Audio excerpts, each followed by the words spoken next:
Ross Dellenger with us. Ross, sorry for the delay, the technical issue. What is now the most intriguing storyline, the Pac-12 and what they're waiting on whenever that happens, or what we now see kind of simmering and stirred up in the ACC?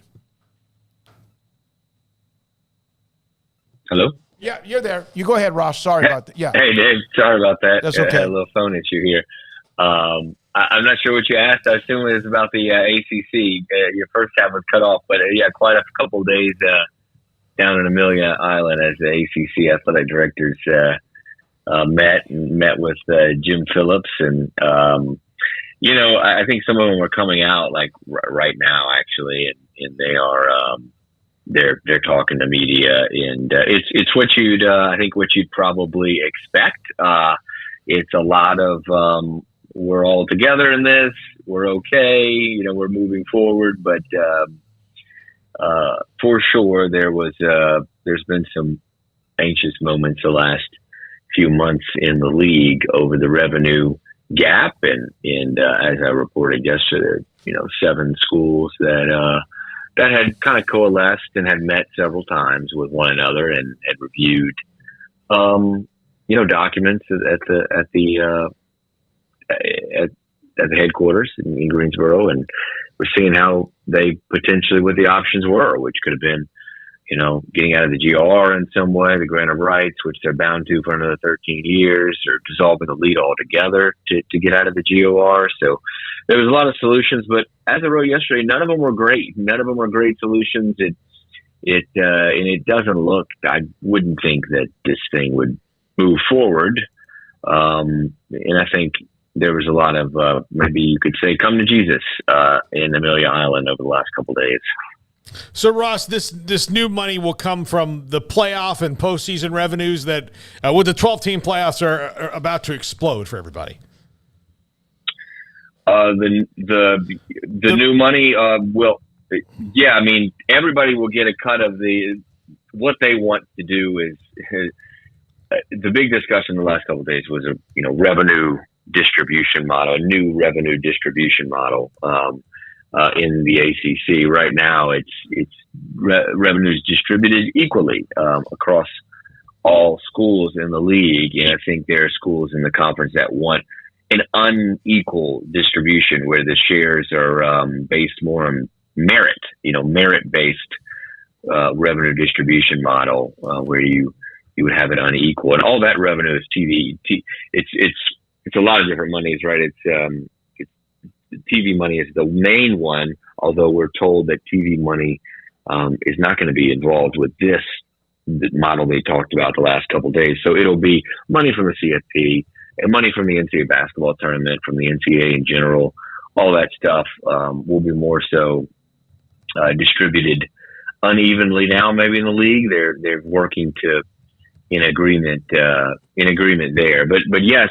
The expanded CFP will create a lot more revenue. Sure, it will. And that it kind of remains to be seen how that revenue will be distributed among the conferences. We really don't exactly know quite yet, but the ACC is working their way to some kind of revenue sharing model that's different than the one they have now. Ross, just saw a comment from FSU AD Michael Alford, says that he's confident they're moving toward a revenue model that can keep FSU competitive, and we're thrilled to be in this league and want to stay here. So given just kind of the talk over the last 24 hours is what you're talking about as well, it seems things have cooled down. What do you think, said in the come to Jesus moments that has turned this from a circus maybe a day or two ago to now everybody kind of moving towards maybe a peaceful ending here? Yeah, that's oftentimes when news is put out there publicly, it triggers deep conversation. I think maybe some intense conversation. I think that's probably what's been had in Amelia Island. I think that AD's kind of went over a lot of that and kind of come to grips with reality and settled on down. And like I said, even if and I think there were 7 that met and talked about maybe dissolving the league or what other options they may have, there just weren't good solutions. And I don't think they were on board to do much at all. They just didn't have a very good path. And now I'd imagine that is, for the most part, dead. The 7. And so then you look at it with this new revenue distribution model that may appease some schools for a little bit. But, at a certain point, I think the Clemsons and the Florida States, maybe the Miamis and North Carolinas even, they're going to be open to overtures from other leagues if it ever happens. Ray Anderson spoke. I saw what Brad Denny had some quotes from him about the confidence in the long-term viability, et cetera. Everyone's solid. We've heard that before from the Pac-12, and there is still no deal. But the part that was interesting to me was that by the summertime, July and maybe August, there might be a media deal. What do you think San Diego State thinks about that? Yeah, that's going to be a problem for the Aztecs. They have to give the Mountain West Conference an alert that they're leaving, notice of departure, I think it's called, by July 1. If they don't give it to them by July 1, then their exit fee of around $17 million goes up in triples in cost to around $45 million, I believe. So the Pac-12 wants to add San Diego State in conjunction with getting the TV deal done. So if they can't get the TV deal done to August, that's obviously after July 1. I doubt that San Diego State will pay triple the cost. They would just wait another year potentially to enter the league. I would guess that would be the pathway. Ross Dellenger with us, SI.com, on realignment. Is this the most tumultuous time you've ever seen, even though we've seen Texas OU, SEC, USC, UCLA, and also the Big Ten? And we're not even close to being done, are we?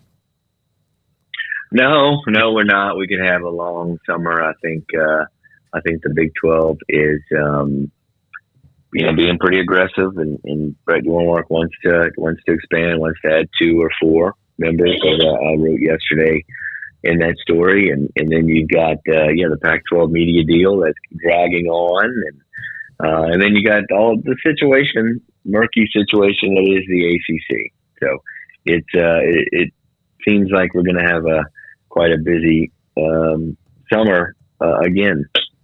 Ross, you mentioned San Diego State there with the Pac. That seems like it's just a foregone conclusion at this point. I think you mentioned in your article that it just seems that way from every indicator. But how much of a percentage would you put on SMU at this stage? Better than 75%? Better than 50%? How do you view them in comparison to San Diego State?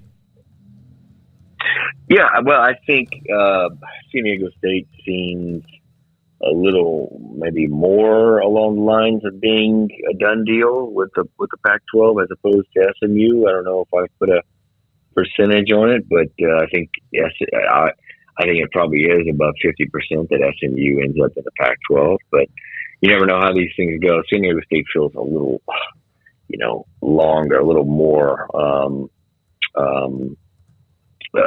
more advanced, further down the road, so to speak. Ross, do you feel like maybe all of this can just be, you mentioned the ACC, placeholding until the grant of rights expires, sometime in the next century. And then, but do you think for the Pac-12, a lot of this can also just be placeholding until they figure out what the real future of college football is? Yeah, you're right. I think we all feel, I think everybody in college sports feels bound toward a semi-pro model of some sort, and maybe even a breakaway. You've heard that a lot over the years, a breakaway from a Power 5 or FBS from the NCAA.